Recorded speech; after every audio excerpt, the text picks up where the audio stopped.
Yeah, so we're just going to have a conversation. If you need your question, Yeah, just no. shoot. We're just going to talk about anything. Yeah, we're going to... And then you're going to take edited highlights from these conversations to splice them into a documentary. And we might do some of, if we find a quote or something you say, we might do it kind of like we saw some pictures where it's a picture of you. Because I think he'll probably take a picture too. Yeah. Yeah. So, Okay. both. Okay. Yeah. Fine. Awesome. Thanks. Just, Good. Okay. We're going to just have you say your name, your position, and the organization you work for. Okay. Yeah. At any time. Yeah. Okay. So my name's Phil Cotton. I'm Vice Chancellor of the University of Rwanda. And tell us how your position and why you're here today at the summit. I'm here because of an encounter with Kuder a couple of years ago, I think now, where they came into the university. And I did with the team from Kuder what I do quite often with people who come to visit, which is that they often want to not take up very much of my time because they think I'm busy and they want to just tell me about their product. And I said, hey guys, stop a minute and tell me about you. I want to hear about you. And the first person who told me about himself was Phil Harrington. And immediately we started to make these connections. Our lives are not that different in terms of the kinds of places we came from and the kinds of opportunities that we did or didn't have in life. So that was a really, really good starting point to actually connect with the value set that drives an organization like Kuder. So after today, or after you're learning about Kuder, how would you describe Kuder to someone who's never heard of it before? I think Kuder, I suppose the word facilitators isn't quite right, but Kuder is one of those agencies, organizations, frameworks, tools that helps people connect with themselves, I think. And my take on university is very simple, and that's that university creates a space. It creates a space for 3 or 4 years in which students at their most formative work out who they are, what their role is in the world, what they want to be, what they want to be known as, what they want to be known for, what their contribution to the world is going to be, which raises all kinds of questions about the need to be flexible within that space, but actually to create a safe and nurturing space. So that's my take on university. And what Kuder does is comes in and says, we understand that space, and we understand what your notion of university is, because we're in the business of helping people work out what kind of people they're going to be, and what kinds of opportunities they can avail of themselves while they're in that space in order to go on and serve the people of this beautiful country, which is, again, something that we're very much a part of doing. The university is about nation building. So when Kuder has taglines like education is economic development, or economic development is education, I don't know which way around it is, and it works both ways, then again I can make real connections. And it helps also. I don't think Kuder is just about the students in the university, and of course today it's been about students in the university and careers guidance officers in my university.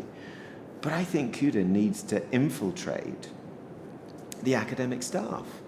Otherwise we have this real problem continuing, which is that my university is driven by knowledge-obsessed intended learning outcomes rather than the other learning outcomes that we intend people to have, which is that they're happy, well-rounded people who can give a good talk because they have communication literacy, they're culturally competent, they're financially literate, they're numerate, they can engage in problem-solving, ethical decision-making, and they understand ICT and concepts like global citizenship. So I think we'll be working very well together. Do you see, or what's the biggest impact you see for this system in Rwanda? Or what do you envision the biggest impact, or how it's going to help shape Rwandans in general, whether it be at the higher ed level, youth? But it has to be on youth, because my whole view of university is that universities exist to serve young people, to provide them with the opportunities that they need to provide opportunities for other people later in their life journey. And so the impact has to be on youth. I think, though, that there's some consequences of the impact which are very positive, and that is that I hope that the young people who come to university will be much more I don't want to go to consumerism in higher education, but I hope that they're much more demanding, and I hope that they're much more able to say, I want to be this kind of person. I want to be an engineer, but I want to be an engineer who also understands communities. So therefore, I want to be able to take this option as well. And students who say, I also want to be a chartered engineer. So how can I make that happen?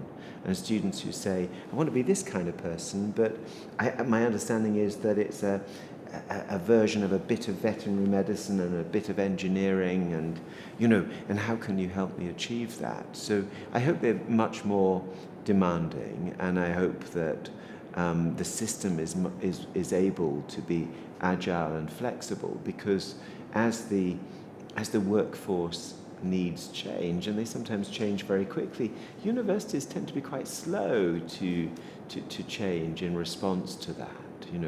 So we have to be much better at being able to formulate and revise our programs, which can take up to a year, and then you've got to wait 4 years before you graduate people. So I'm hoping that Kuder actually begins to disrupt the system in a very positive way, obviously. What was the biggest takeaway you received from today's summit? Okay, well, I now have to own up to the fact I was only there this morning, and I slipped out for meetings here this afternoon, but did return.